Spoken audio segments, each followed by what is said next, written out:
This is the PUMA Velocity Nitro 3. Today we're going to take a closer look on the shoe and take it out for our first run. Let's go!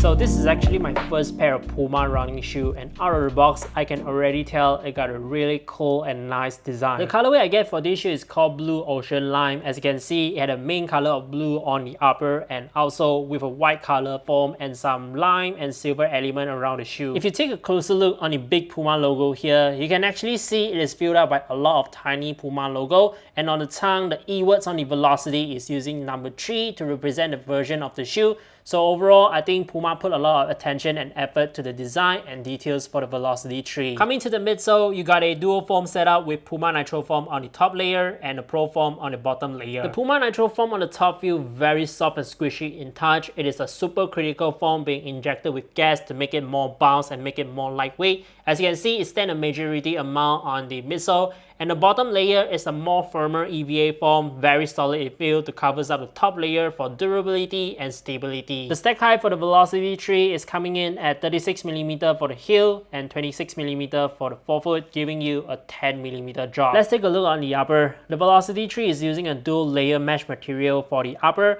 I should expect a good breathability on the forefoot. The tongue feels very thin for me with light padded extended a little bit to the top. And for the laces, PUMA is using a flat and stretchy laces. At the medial side of the shoe, you got these power tape structures that feel a little bit more solid than the other part of the upper. I believe it is to provide extra support, stabilities, and protection for your feet. At the back of the upper, you got a lot of foam here, nice height for the heel collar, and I can feel some solid structures around the heel counter for protection and support. So I think I will get a very comfortable wearing experience, but we'll see how the breathability do around this area. Coming to the bottom, the outsole for the Velocity 3, it is covered by PUMA grip rubber. Nice coverage all around the EVA foam with a nice cutout in the middle, giving a peak of the Nitro foam. And I knew PUMA grip is known for traction and durability, so I'm excited and ready to put some mileage on this thing. With all of that, the weight of the Velocity 3 is coming in at 264 grams on the left side and 262 grams on the right side, with an average of 263 grams for both shoes.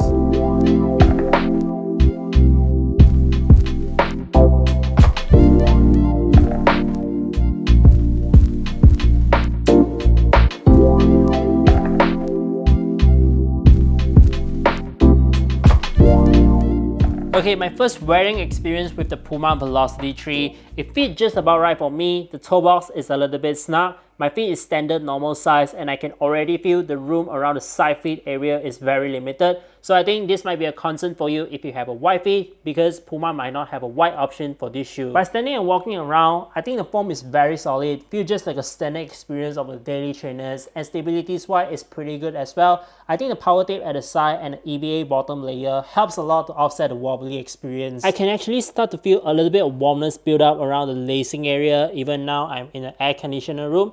Yes, the socks I wear have a little bit of thickness, but it is my normal training socks. It did okay with other shoes, so maybe I will see whether the breathability will become an issue transition into my run.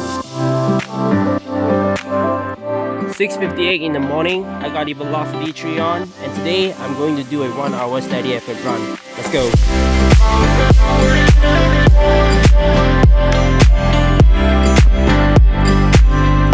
1K, 6:32, 2K, 6:32.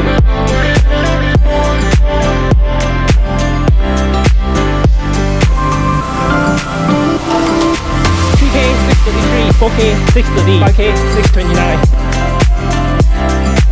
6K, 6:21, 7K, 6:22.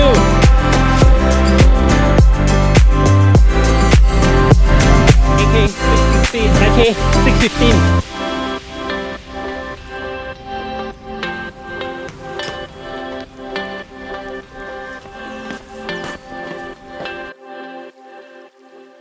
One hour steady effort, 9.34K, average pace 6:25, practice pacing, and first run with the PUMA Velocity Nitro 3. The plan for today's workout is to run an average pace of 6:30 per K in a negative split, working from 6:34 up to 6:90 per K along the run. I felt pretty good and I was on pace all the way. So for me, this was a great session to practice pacing myself. Talking about my experience with the PUMA Velocity Nitro 3, starting from the midsole and right, the combination of the EVA and super critical foam layer gave me a firm firm right, but the firmness came from the cushion itself rather than directly from the ground, as the Nitro foam on the top was able to handle the landing impact and have enough room to offset the ground feel, so I feel like I was landing on a fairly rigid platform but not too close to the ground. Stability wise, I had a very consistent landing along my run. I think the power tape at the side helped a lot to control the pronation. The foam also responds toward firmness instead of squishiness. The platform of the shoe have good width in general. So far, I don't have any wobbly experience. It keeps my landing very stable. The upper is where I have a little bit of discomfort. I have a tight fit at the toe box, very limited room, especially around my side feet. I already take half a size up for this shoe. The room between my toe and the front toe box is good. All of the tightness is actually came from the side, maybe a little bit with the top of the upper. I did also have a weird experience with the insole, so let me put it up and put my feet on the top to explain to you guys. As you can see from the cutout, my pinky toe was actually living at outside, so my experience transition into running, I always felt like this toe want to drop out from the shoe and I need to try to pull it back. Other than that, breathability of the shoe was very standard. Because of the snug fit toe box, it did feel a little bit warm because more constant friction being going on, but it don't feel very bad when I was running in the morning.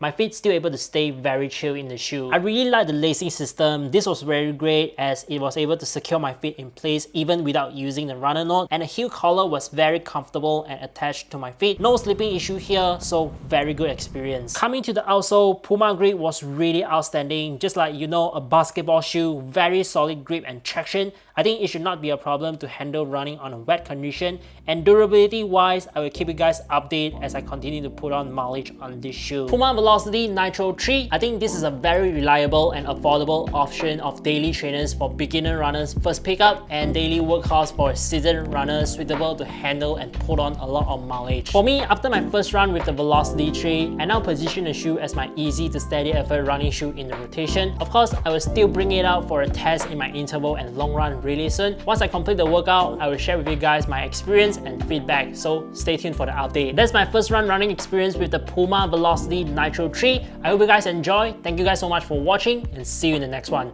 Bye.